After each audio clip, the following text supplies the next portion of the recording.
Komið þið sæl og velkomin í viðskipti á Hringbraut. Viðskiptafréttir síðustu daga, athafnasemi, frumkvöðlar, bílamarkaðurinn, rafmagnsbílar og sprotaumhverfið á Íslandi. Þetta eru málmálana hjá mér í kvöld. Ég ræði við Benedikt Eyjólfsson, framkvæmdastjóra og eiganda bílabúðar Benna, en fyrirtækið hefur verið rekið með hagnaði í 42 ár. Er bylgja rafmagnsbíla að bresta á? Salome Guðmundsdóttir, framkvæmdastjóri Icelandic Startups, ræði við mig frumkvöðla og sprotaumhverfið á Íslandi. Nú að venju lítum við inn í kauphöllina Nasdaq Iceland, en við byrjum á nokkrum viðskiptafréttum síðustu daga.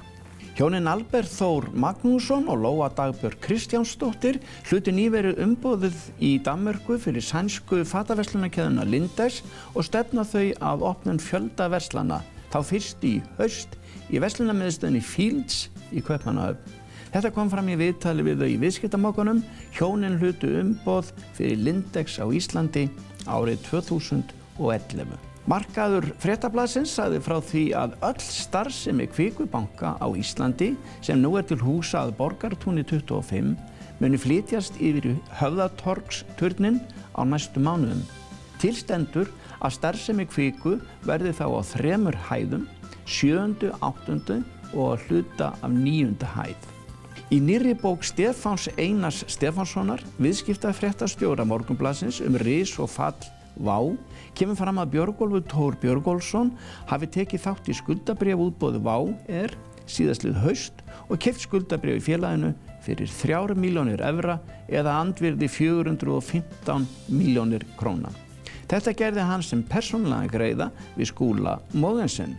Þetta var fyrsta og eina aðkoma Björgólfs að WOW en hann var ekki hluthafi í félaginu. Skúli Mogensen, stofnandi og fyrrverandi forstjóri flugfélagsins WOW, sagði í erindi sínu á Startup Iceland í Hörpu síðastliðinn mánudag að ef hann fengi tækifæri til að stofna annað flugfélag, þá myndi hann gera það, þó ekki endilega sem forstjóri. Nýja flugfélagið myndi hann kalla WOW, enda frábært vörumerki að hans mati. Kjarninn sagði frá. Það kom mér mest á óvart að vera ekki talinn hæfastur með mína reynslu og þekkinga starfinu. Ég er búinn að biðja rökstuðning og fæ hann, sagði Þórólfur Árnason, forstjóri samgöngustofu í samtali við Morgunblaðið.is, mbl.is, en Jón Gunnar Jónsson, fyrrverandi framkvæmdastjóri á Actavis á Íslandi, hefur verið skipaður forstjóri samgöngustofu. Þetta voru viðskiptafréttir síðustu daga, en hingað komin Benedikt Eyjólfsson, eigandi og framkvæmdastjóri bílabúðar Benna. Velkomin í þáttinn. Takk fyrir. Það má segja það að saga þín í viðskiptum sé saga mikillar athafnasemi. Þú byrjar mjög snemma í viðskiptum, 17 ára gamall, og þú hefur rekið fyrirtækið þitt, bílabúð Benna, frá 1975 ár og í 42 ár með hagnaði. Jú, það passar. Hvernig hófst þetta alls saman? Þetta hófst nú á því að ég hafði mikinn áhuga á öllum bílum og tækjum og mótorhjólum. Þannig ég byrjaði nú að gera við mótorhjól. Já. Eiginlega byrjaði nú dálítið áður en heldur en ég segi dagsetningu eða afmælisdag fyrirtækisins. Byrjaði að gera við mótorhjól í bílskur hjá vinum mínum í götunni. Já, já. 13-14 ára gamall. Tókstu þann skúr bara þá yfir? Já, það má kannski segja það. Það var engin bílskur heima hjá föður mínum, þannig mínum foreldrum. Já, já. Þannig að, en síðan 1975 í maí, 27. maí, þá segjum við að sé afmælisdagur bíla á Benna og það vegna þess að ég fann gamlan reikningsbók og það einmitt, ég gerði þá við nótanir semst 11, þá var ég að hreinsa karbótor í mótorhjóli. Já. Og þetta voru 5,0 aurar, 5 krónur og 5 aurar, 9 krónur reikningurinn. Já, já. Þú varst líka í blaði sem þið gáfuð út þegar þú eru 35 ára. Þá segirðu frá því að þú hefur hæglega getað festst kannski í einhvers konar vatnskassa viðgerðum og fleira. En þú ert með bíladellu og þú hefur líka verið að keppa í sandspyrnu og slíkum íþróttum. Já, ég var alltaf mikið í akstursíþróttum. Já. Var í torfærukeppnum, sérstaklega var það nú þar. Ég var nú 3 ár Íslandsmeistari í torfæru á Íslandi. Já. Síðan í sandspyrnu og líka kvartmílu. Við metið okkar stóð í 15 ár á kvartmílu. Í kvartmílunni? Í kvartmílubrautinni, já. Já, já. En að þú nefnir segir stundum þessa vatnskassasögu. Já. Það kannski verið svolítið gallið við bíla á Benna. Þegar við náum einhverjum árangri, búin að ná einhverju, þá viljum við fara í eitthvað annað.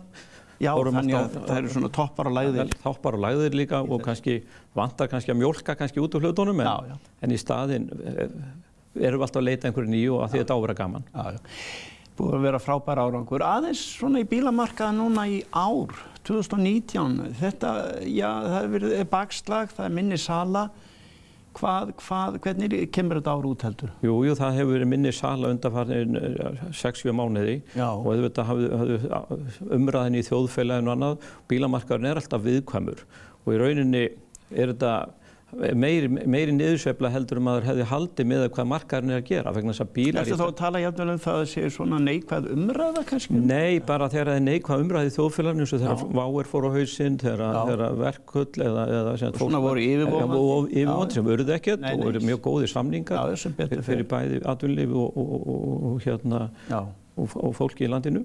Þannig að bílar eru í rauninni, það er alveg furðulegt að það skuli ekki vera meiri sali í bílum vegna þess að bílar hafa í rauninni aldrei verið á jafn góðu verði. Já, segðu mér aðeins frá því, hvað er þetta þá að tala um hlutfallslega? Gaman að til dæmis bara að þó að pássebílarnir séu dýrir, eða margar krónur, þá eru rauninni mjög ódýrir vegna þess að þú getur fengið pássejeppa fyrir undir 10 milljónum.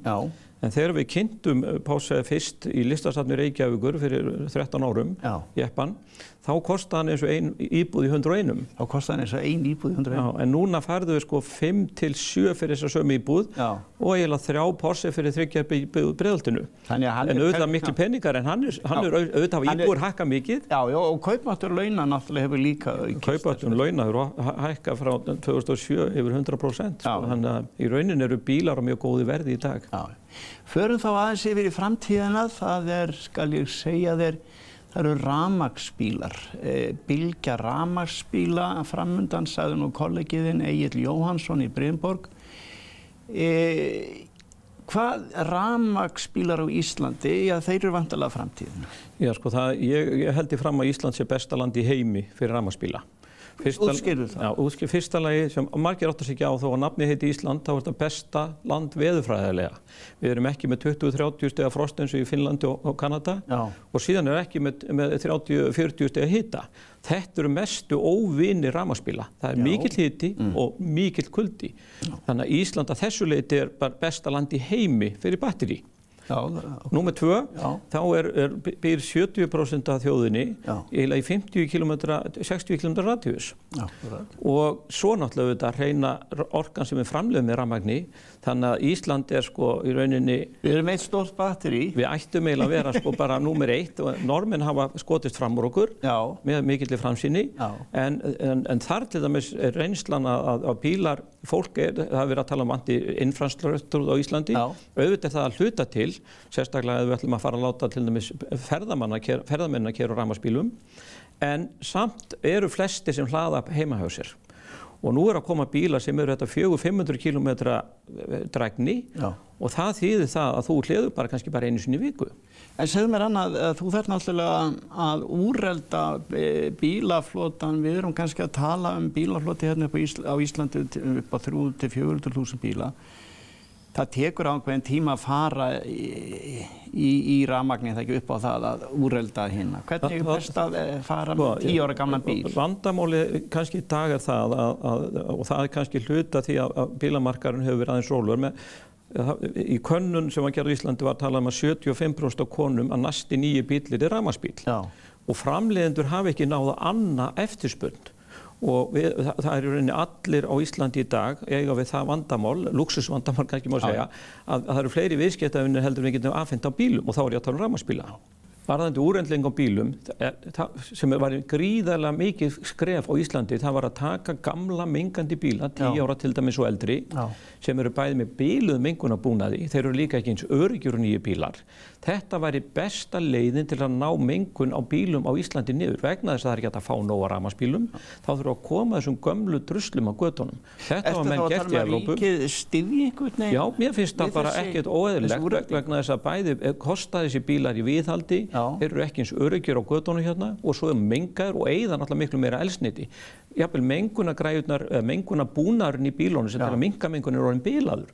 Þannig að þetta var mjög besta ráð sem hægt er að gera á Íslandi til að minnka menguna bílaflota landsmanna. En segðu mér annað, já, þú ert að koma með bíl sem að Opel Ampera.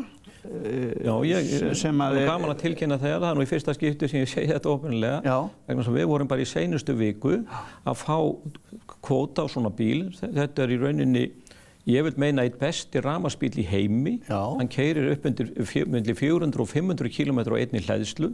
Þetta var kosin bíl ársins í fyrra og er skemmtileg stærð, sérspennt inn í hann, mjög rúmgóður. Þannig að við erum í rauninni fyrsta skipti að koma núna með hreinræktaðan rafmagnsbíl og við byrjum að forselja hann núna 15. þessa mánaðar. Já, núna bara... Já, þá byrjum við forseljan og hann verður til afhendingar í ágúst á þessu ári. Þetta er bíl sem þú ekur þá á 450 km eða hvað? Já, hann er gefin upp eftir gömlu staflum 520 en eftir nýja Waffel TP þá er það 420 km. Já.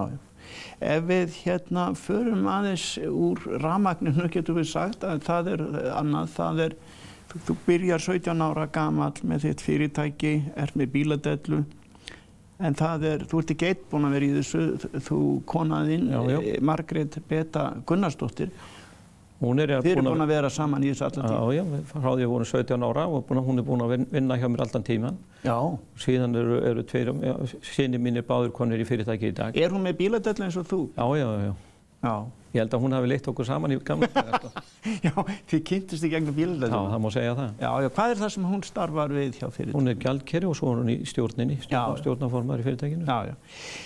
Þegar við erum náttúrulega búin að ræða ótal sinnum saman á löngum ferli þínum og ég hef auðvitað verið í blaðamennskunni nokkuð lengi, en þú hefur stundum sagt mér frá því að þú ert hrifinn af þessum djörfu hugmyndum og þú til dæmis fórst í leiðangur og segir frá því í afmælisblaðinu að klikkaðan leiðangur eins og það kallaði það, upp á Hvannadalshnjúk. Við höfum alltaf haft gaman á svona miklum áskorandum og auðvitað dett í hug að fara með bíl upp á Hvannadalshnjúk. Já, hvernig dett mannum það í hug eiginlega? Já, það mér kannski ekki alveg á því en við vorum mjög klikkar á þessum tíma náttúrulega og við tókum þá ákvörðun að fara með bíl hérna upp og þetta var mjög leynilegt, við vorum hrættir einhver annar myndi fara undan og svo framvegis. Þetta var rúmlega vikutúr með 12 jeppum.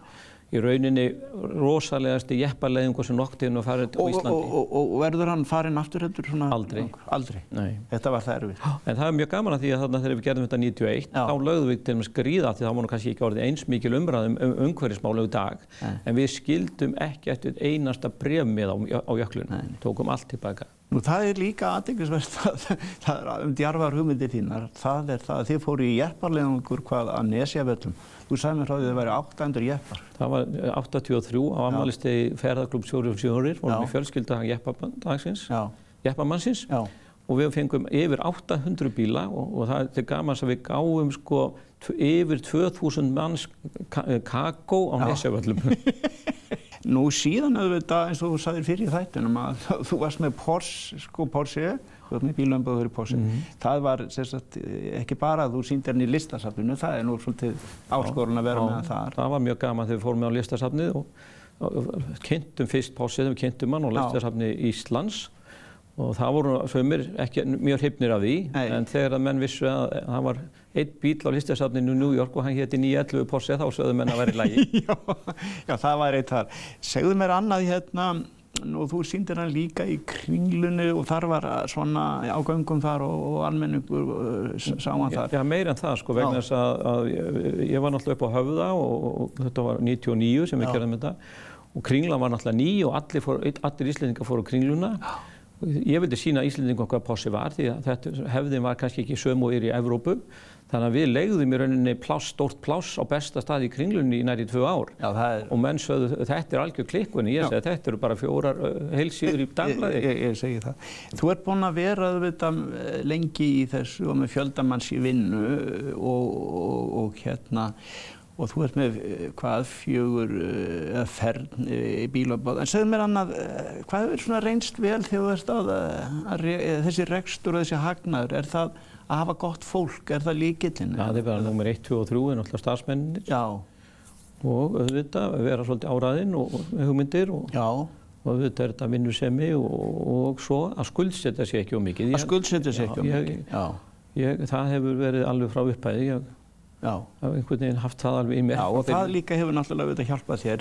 Bílabúð Benna, segir mér, skuldar mjög lítið og það eru auðvitað ákveðin líkill að þessum árangri. Það annað sem ég langar að spyrja og það Karl faðir þinn. Eyjólfur Konráð Jónsson, Eikon, mikill eldhugi og athafnamaður líka, ritstjóri og alþingismaður. Þú fórst ekki í pólitíkina. Nei. En hérna... Og þeir sem í pólitík, þeir skilja það, sko. Já. Hvaða góð ráð gaf maður? Það svona helsta ráði sem hann gaf mér og svona ég fari eftir, það var það að ég til í að styðja því öllu námi sem þú vilt, en gerði það sem skemmtilegt. En gerði það sem skemmtilegt, já. Og ég gerði það og hérna hann studdi mig alveg við. Hann hefur vitað að væri með bíladellu. Já, hann sá það mjög snemma. Já, það fór ekki fram hjá neinum. Það annað, það frumkvöðull, þú ert frumkvöðull og það eins og við höfum stundum rætt frumkvöðlar, þú ert frumkvöðull sem hefur hætt þínu eigin fé. Þú hefur lagt allt undir. Já, alltaf, í rauninni allan tíman hefur allt mitt fé, okkar fé verið í þessu, okkar hjóna. Já. Þannig að þið ekki búin að taka neitt út úr fyrirtækinu þá? Nei. Ekki tekið arð út úr fyrirtækinu. Ekki arð. Ef við förum aðeins yfir í svona framtíðina, þú ert með mikla byggingu þarna upp á Krókhálsi 9. Þú ert nú eiginlega við hliðina þarna á Öskju sem eru þýsk merki þá. Já, það verður bæði Benz og Porsche og svo eru þeir með Kia þarna líka og við verðum með SsangYong og Opel. SsangYong frá Kóreu sem hefur það í rauninni mjög skemmtileg saga, hvað árangur við náðum til dæmis 97 með Musso, við seldum fyrsta árinu yfir 400 bíla. Förum í þessu tölvugrafík sem þú hefur sýndi mér og ætlum að sýna hér, að þar Porsche merkið, þú segir maður ekki Porsche, þetta Porsche með eðinu í lokin. Þar áberandi. Já, það farið alveg eftir stöðlunum sem þeir eru með. Sem þeir eru með, já. Svona lokum, þú náttúrulega með mikla bíladellu, en á hvernig bíl sjálfur bílakóngurinn? Ég kannski ekki bílakóngur, en ég á Porsche Cayenne í dag. Porsche Cayenne? Já, en bíð spenntur eftir að fá Ampere E til að fara á næst. Opel Ampera? Já, en síðan auðvitað ennþá meira spennandi að Porsche að koma með að ég alveg samfærður verður besti rafmagnsbíll í heimi sem heitir Taycan. Já. Hann verður 2,5 sekúndur í 100. Og hann fjórhjóladrifinn og verður algjörlega, gjörsamlega nýtt fyrir rafmagn. Hann eins og 800 voltur sem enginn á. Það verður þetta hraðar en allara bíla, þannig að það verður mjög spennandi og sá bíl kemur til okkar á byrjun næsta árs. Þetta ljómandi. Gaman að fá því heimsókn. Kæra þakkir fyrir komuna. Takk fyrir. Takk. Næst það auglýsingar, en farið ekki langt, Salóme Guðmundsdóttir, framkvæmdastjóri Icelandic Startups hér á eftir. Velkomin í þáttinn aftur, við lítum sem snöggvast inn í kauphöllina Nasdaq Iceland.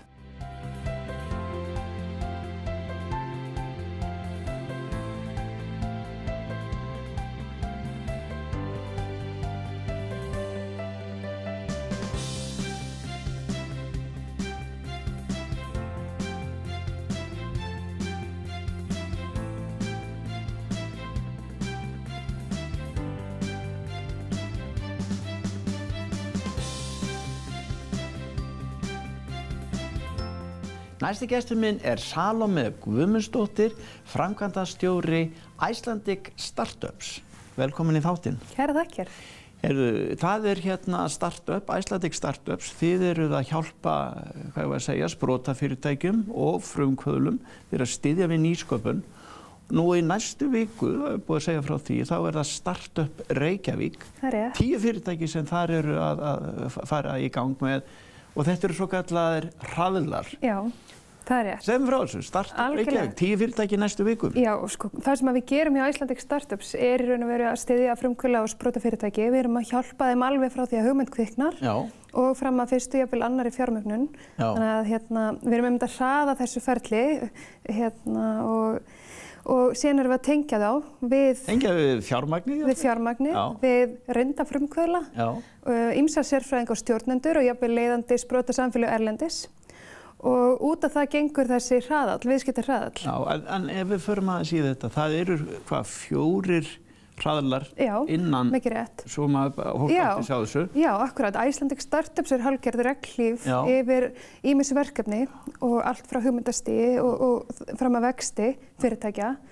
Og Startup Reykjavík er einn hraðall, síðan er það til sjávar og sveita einn hraðall, er það ekki? Jú, svo erum við Startup Tourism og Startup Energy Reykjavík. Já, þannig að það er orkan og ferðaþjónustan. Orkan og ferðaþjónustan, landbúnaður, sjávarútvegur og svo Startup Reykjavík sem að svona innblínir á tækni og skapandi greinar. Akkurat. Segðu mér, það er svona, þú vorum að tala saman fyrir þennan þátt að það er svona nokkur fyrirtæki sem að hafa verið að gera það bara gott og komið vel út úr þessum. Algjörlega. Það eru í raun og veru 70 fyrirtæki sem hafa farið í gegnum Startup Reykjavík til dæmis frá upphafi og af þeim eru ríflega helmingur enn starfandi. Þau hafa safnað 4 milljörðum íslenskra króna í fjármögnun og býsna vel gert. Og er það ekki rétt hjá mér, Salome, að í Startup Reykjavík að þar er Arion banki kemur líka með því og leggur til eitthvað? Jú, Arion banki er að vera eigandi verkefnisins og leggur til rekstrafé. Icelandic Startups stýrir verkefninu en Arion banki jafnframt er að fjárfesta í þeim fyrirtækjum sem taka þátt og eignast í þeim eignarhlut, 6% eignarhlut. Nú, ef við förum aðeins í gegnum þessa fjármögnun, það eru auðvitað ábyggilega höfuðverkur allra, frumkvöðla sem eru að koma með hugmyndir og það er að afla hugmyndinni fjár. Það eru 4-5 sjóðir, það er Króparið auðvitað. Já, við erum með Helga Valfells. Akkurat. Það er Nýsköpunarsjóður atvinnulífsins. Nýsköpunarsjóður atvinnulífsins. Frumtak, Eyrir Sprotar og Brunnur Ventures líka. Þannig að þetta eru 5 sjóðir. Og er það ekki Frumtak 1 og 2? Jú, akkurat. Og hvað heldur, ef við förum í gegnum þetta, heldur þetta, 15 miljardar heldur? Já, ég hugsa að það hafi, 3 þessara sjóða eru stofnaði 2015 og þá komið inn einhverjir 11-12 miljardar og síðan Króparið núna 2017 og þar bættust 4 á bilinu 4-5 við. Með því. Og auðvitað hafa þeir nú þegar byrjað að fjárfesta alveg heilmikið og sem við komum mjög langt með þennan pening. Segðu mér annað, það er, ef við förum bara í þetta sprota umhverfi á Íslandi. Akkurat. Hvað er það gott? Já, það myndi ég að segja. Er auðvelt að stofna fyrirtæki? Það er auðvelt að stofna fyrirtæki. Það er orðið rafrænt ferli í dag, tekur enga stund, örfá mínútur. Og tiltölulega ódýrt og grasrótin er mjög öflug þannig að stuðningur á fyrstu skrefum er mjög góður. Já, þannig að þetta er svolítið heimur út af fyrir sig og menn eru tilbúinir þá til þess að hjálpa hver öðrum. Algjörlega, vegna þess að og þunga meðan auðvitað í okkar starfi og þessu sproti samfélagi er það sem kallast svona mentorship, þar sem að reyndi frumkvöðlar er að hjálpa þeim sem eru að taka sín fyrstu skref. Er þetta umhverfið þannig svo hjálpsamt að einhver sem er í sprota, hann hringir, er með sprota og er að reyna að koma hann á legg, svo það heitir. Getur hann bara hringt í annan frumkvöðul og sagt, getum við hist á kaffihúsi og segðu mig frá reynsluðinni?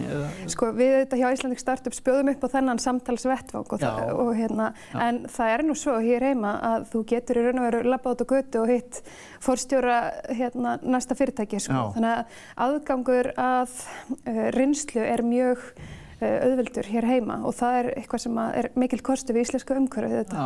Síðan er þetta náttúrulega lega landsins, hún getur skipt málið þegar. Algjörlega, stuttar leiðir bæði til Ameríku og Evrópu. Við höfum verið að sjá mikið að til dæmis frumkvöðlum vera að fá fjármagn þegar að erlent fjármagn er að koma til landsins, er að koma mikið frá Bandaríkjunum og síðan Bretlandi og jafnvel með Evrópu líka.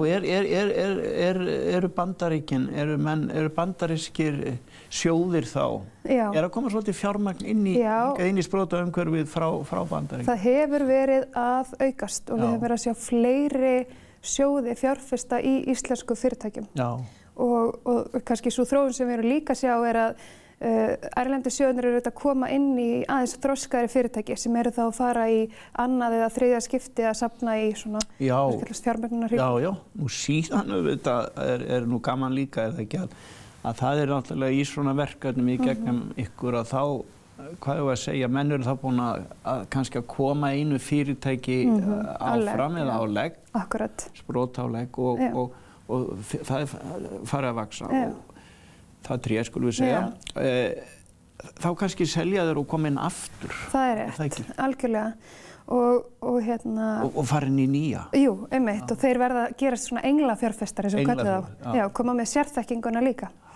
Þannig að, jú, alveg... Heyrðu, en bara örstuð til bókin, tíminn er nú í okkur, en það er, ég sá það nú við erum vinnur á Facebook og gaman að því. Já, svo sé ég allt innan það er ekki, þú hefur nóg að snúast.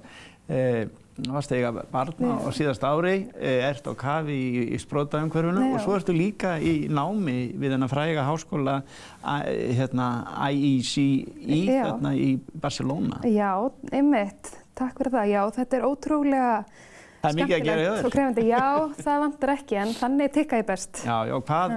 Góður skóli? Mjög góður skóli, algjörlega og bara eitt sá allra besti viðskiptaháskóli í heiminum. Já.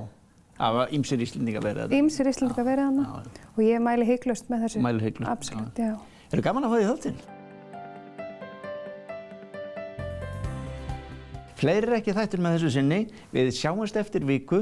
Verið sæl.